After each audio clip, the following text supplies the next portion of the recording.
This is ERi-TV. Dear viewers, welcome to English News Broadcast. I'm Bersabet Tagle, and these are the major headlines for today. Eritrean delegation participates at Group of Friends in the defense of UN Charter. Training on administration and leadership organized to use in Ginda Sabzo. Cyber attack in Australia.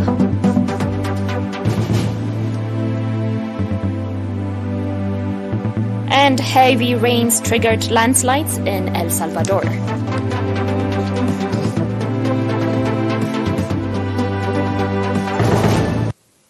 On the local news, on the margin of the 77th United Nations General Assembly, Eritrean delegation led by Mr. Osman Saleh, Minister of Foreign Affairs, participated at the Group of Friends in the Defense of UN Charter meeting on 22 September.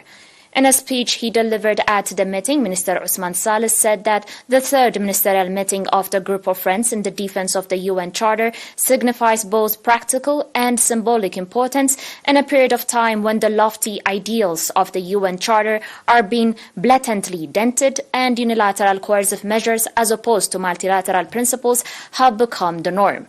Minister Osman stressed that sovereign equality of nations, small or big, poor or rich, as envisioned in the UN Charter, has been severely undermined by unilateral coercive measures, unwarranted sanctions and interventions, and that these illegal acts do not only erode the Charter fundamentals, but they're also intended to subdue nations, foment chaos and impoverish societies, and as a spillover effect, the spirals of the assorted conflicts, including proxy wars, geopolitical tensions, terrorism, cross-border crimes, and so on, are jeopardizing regional and international peace and stability. Minister Osman also underlined that the sacrosanct tenets that constitute the UN Charter and international law, namely sovereign equality, independence, territorial integrity, and non-interference, should be resolutely upheld for the core purposes of the Charter. International peace and security, development and human rights equally remain crucial and indispensable in realizing the collective aspirations of humanity.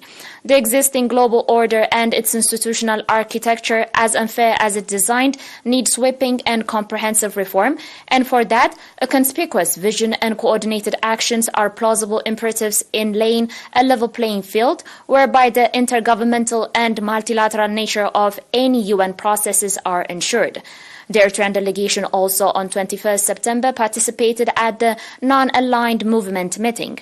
At the meeting, Minister Osman Saleh delivered speech focusing on Eritrea's stance and position on various issues.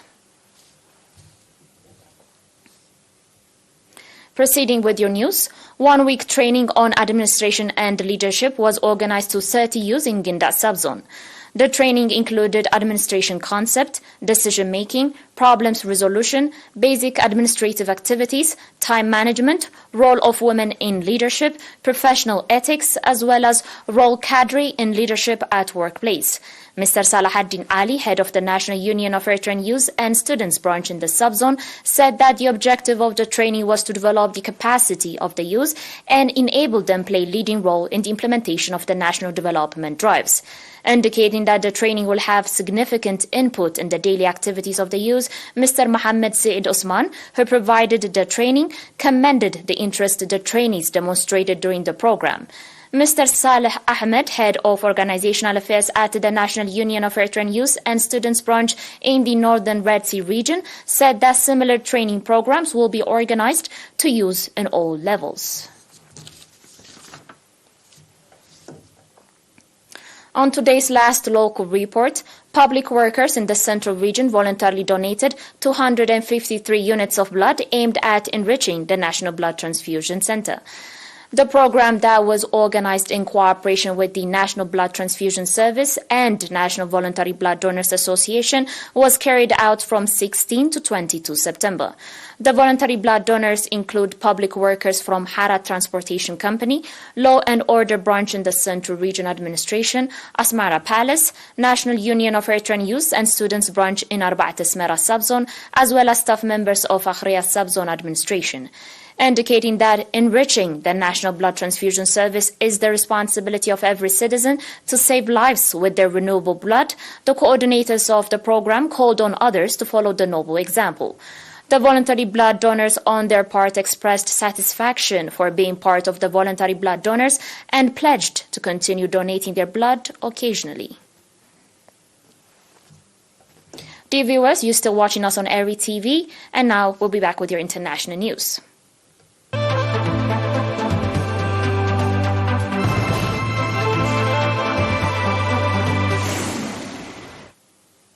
Welcome back.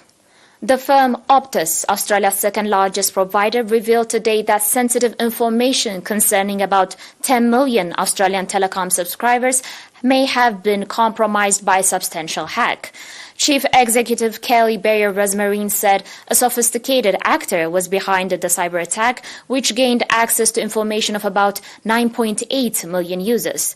The data accessed include customers' names, dates of birth, phone numbers, and email addresses, as well as some driver licenses and passport numbers. No passwords or bank details were taken, according to the Singapore-owned firm. It's not yet clear whether the attack came from a state-based or a criminal organization, but Bayer-Rosmarin said no ransom demand had been made. The Australian Competition and Consumer Commission warned Australians who were potentially affected that they could be at risk of identity theft.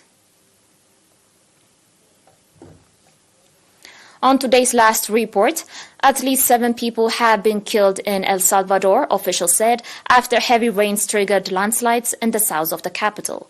The country's Civil Protection Agency said yesterday that 2 adults and 3 children were killed when a landslide buried their house in a municipality located about 17 kilometers south of San Salvador.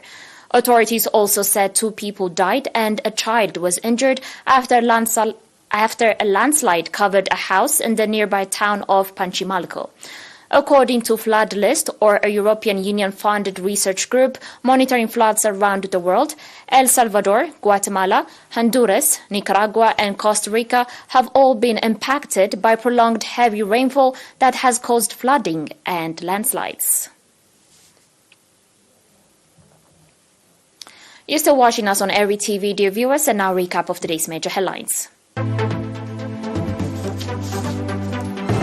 Eritrean delegation participates at Group of Friends in the defense of UN Charter. Training on administration and leadership organized using Ginda Sabzo. Cyber attack in Australia.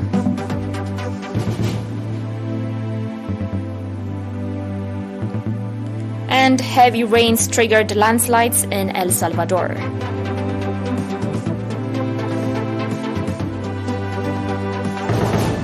Dear viewers, that was it for today. Thanks for watching and have a good one.